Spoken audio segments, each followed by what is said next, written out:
hocam, boya hazırlandı. Şimdi boya atmak için hangi aşamalardan geçeceksin? Boyamız hazırdır. Tamam Boya hocam. atabilmek için şu an dış kılıfın üzerindeki olan tozları arındırmak lazım. Bu tozlar da normal herhangi bir bezle alınmıyor, yine kalıntısı kalıyor. Elimizde şu an kullandığımız özel bir bezdir. Bu bez mumlu bez diyoruz. Bu mumlu bezde şu an kılıfın üzerindeki tozları alıyoruz. Bu tozlar boya atıldığı zaman iz bırakmasın diye, tepedeki gözükmesin. Süt bir zemin oluşması için şu an bunu temizlemeye geçmişiz. Temizliyoruz. Temizledikten sonra boyamaya geçeceğiz. Önceden drone siyahtı.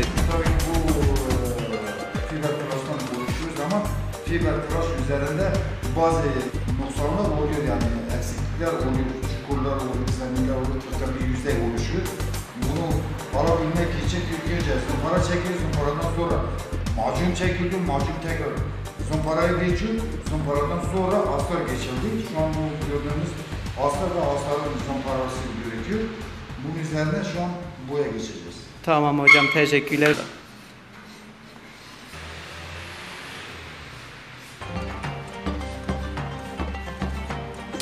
Şu anda drone'umuz boyamaya girmeye hazırlanıyor.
bu bantlama sebebi kaplama anında yapacağımız desen yerinde oynamaması lazım.